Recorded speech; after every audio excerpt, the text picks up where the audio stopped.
Hi guys, thanks for joining me. Today I'm going to be creating a greenish background using the acrylic swipe technique and then adding a flower to it using the chain pull technique. All the paint colors and ratios and links to supplies can be found in the description box, and I'll also indicate what I'm using as we go along too.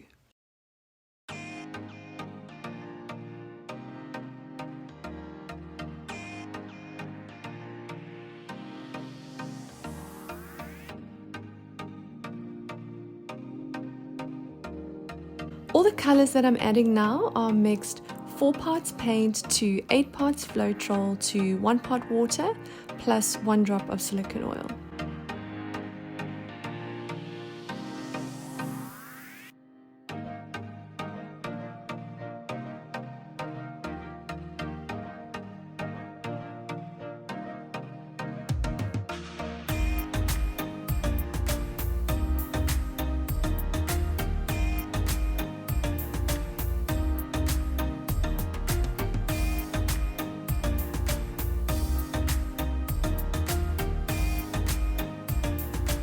To swipe, I'm using ivory black that's mixed 4 parts paint to 8 parts Floetrol to 3 parts water, and this paint doesn't contain any silicone oil.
Now that the painting is dry, I'm just outlining the flower and making it white.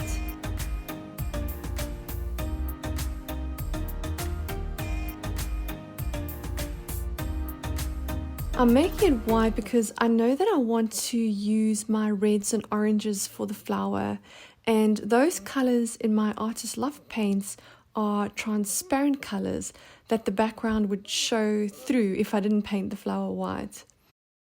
Now that I've got the shape of the flower in white, it just seems like it probably needs something else to help tie the flower into the background. So I've decided to add some leaves by creating a leaf imprint on the canvas. To do that, I'm adding some phthalo green and ivory black paint to the back of the leaf and then gently pressing the leaf down onto the canvas.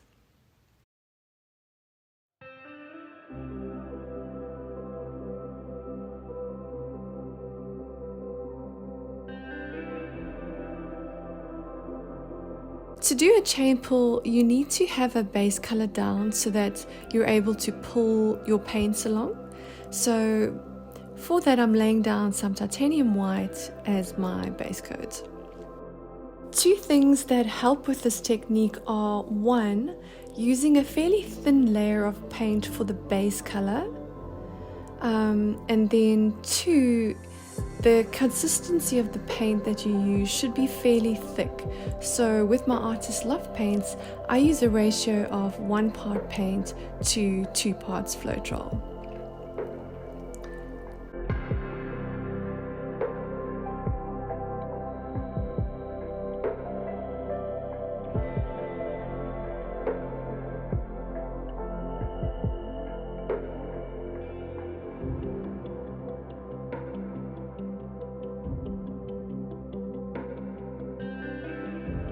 To create the petal, once you've laid down the chain, you just gently pull it along towards the center of the petal. When you do a chain pull, the paint is almost always going to collect wherever you drag it. So I just use one of these goodies to help suck up the excess paint.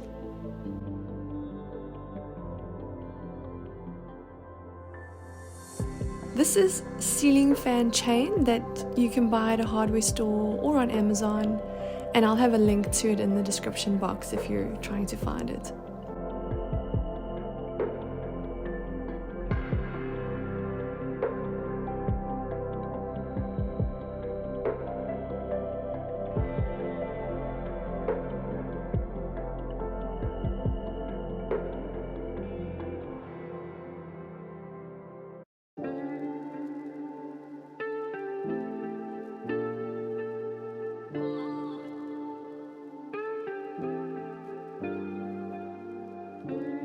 By the way, you can reuse these many times if you just pop them into a jar of water and suck up some of the water straight after you use them. That way you'll easily be able to clean them once you've finished your painting, and you can reuse them many times again in the future.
To finish off the flower, I'm using thin-tipped Posca pens to add the final details. I did add a few things with these pens off camera, which I'll tell you about as soon as I do a bit of a close-up. If you've never used these acrylic markers before, the way you get them to work is to shake them a bit and then press the tip down onto a piece of paper a few times, which will help get the paint flowing to the tip of the pen. and then the pen will be ready to use.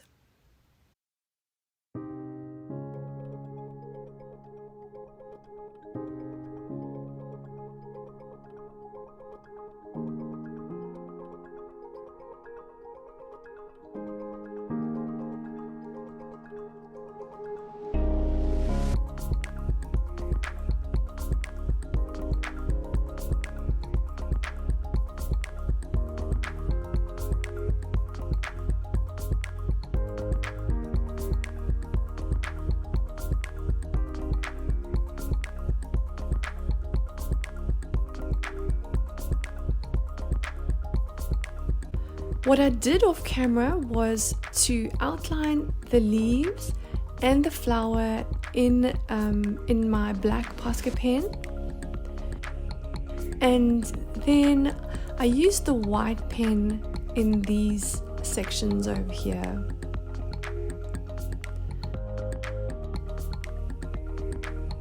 I also added some black over here, and then just a little bit of white in these areas too.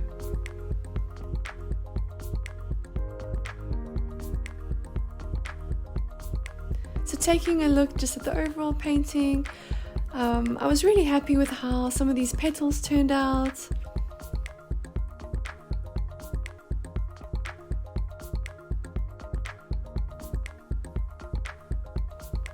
And I was also really happy with the background colors too. that brings us to the end of today's video. Thanks again for joining me today. If you'd like to see more tutorials like this, please don't forget to like, subscribe, and hit the notification bell. And I look forward to seeing you again next time.